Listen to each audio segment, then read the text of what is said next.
അങ്ങനെ അടുത്തൊരു winter series part 5 video എത്തിയിരിക്കുകയാണ്. അപ്പോൾ ഈ ചെറിയ പെൺമക്കളുള്ള വീടുകളിലൊക്കെ റിലേറ്റ് ചെയ്യാൻ പറ്റുന്നൊരു കാര്യമാണ് ഈ പാട്ടൊക്കെ ഇടുമ്പോൾ ഈ മക്കളുടെ ഈ കുഞ്ഞി പെൺമക്കൾക്ക് ഭയങ്കര ഡാൻസ് ആയിരിക്കും അല്ലേ അവർക്ക്. അപ്പോൾ ഇവിടെ ദുവാമോൾ അങ്ങനെയാണ് കേട്ടോ.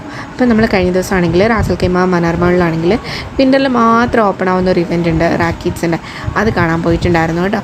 അപ്പോൾ ഒരു പ്രത്യേകിച്ചൊന്നുമില്ല, അവിടെ കുറച്ച് കുട്ടികൾക്കായിട്ടുള്ള കുറച്ച് പിന്നെ റൈഡ്സും കാര്യങ്ങളും പിന്നെ കുറച്ച് ഫുഡ് സ്റ്റാളുകളും അത്രയൊക്കെ ഉള്ളൂ. അതാണ് ഇവിടുത്തെ ഈവൻറ്റ്സ് എന്ന് പറയുന്നത്.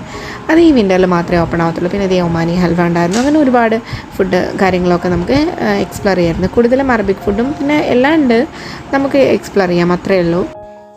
പിന്നെ ഈ ദുബായ് ഷാർജ പോലെ ഒരുപാട് പാർക്കുകളും കാര്യങ്ങളും ഒന്നും ഇല്ലെങ്കിലേ ഈ റാസൽ ഖൈമ ഭയങ്കര കാം ആൻഡ് ക്വൈറ്റ് ആയിട്ടുള്ളൊരു പ്ലേസാണെന്ന് എൻ്റെ ഹസ്ബൻഡ് എപ്പോഴും പറയും. ജീവിക്കാനും അവിടുത്തെ ഇത്ര എക്സ്പെൻസ് നമുക്ക് തോന്നാറില്ല, കാരണം റെൻ്റൊക്കെ അഫോർഡബിളായിട്ട് നമുക്ക് ഫീൽ ചെയ്യാറുണ്ട്. ഈ വിൻ്ററൊക്കെ ആകുമ്പോഴേ നമ്മൾ പുറത്തൊക്കെ പോകുമ്പോൾ വൈകുന്നേര സമയങ്ങളിലേ ചുമ്മാ ഇങ്ങനെ ഡ്രൈവൊക്കെ പോകുന്ന സമയത്ത് അപ്പോൾ എൻ്റെ ഹസ്ബൻഡ് പറയും റാസൽ ഖൈമ എത്ര മനോഹരിയാണെന്ന്. അപ്പോൾ ഞാൻ ചോദിക്കാറുണ്ട് റാസൽ ഖൈമ എന്തോ പെണ്ണാണെന്ന്. അപ്പം പുള്ളി പറയും എനിക്ക് അങ്ങനെ തോന്നും, വിൻ്റർ ആകുമ്പോൾ അത്ര മനോഹരിയാണെന്ന് പറയും. അപ്പോൾ എനിക്ക് തോന്നുന്നത് ചിലപ്പോൾ മനസ്സിൻ്റെ ഓരോ ഇഷ്ടങ്ങളായിരിക്കും അല്ലേ. അപ്പം അതുകൊണ്ട് ശരിയാണ് പുള്ളി പറയുന്നത്, നല്ല മനോഹരിയാണ് കേട്ടോ. വൈകുന്നേരത്തെ ആ സൺസെറ്റൊക്കെ കാണാൻ വളരെ രസമാണ്. ചിലപ്പോൾ നമ്മുടെ മനസ്സിൻ്റെ ഇഷ്ടങ്ങൾ കൊണ്ടായിരിക്കാം. അപ്പോൾ ഈ നിങ്ങൾ കേട്ടുകൊണ്ടിരിക്കുന്ന അസീസ് ഫ്രം റാസൽ ഖൈമയാണ്.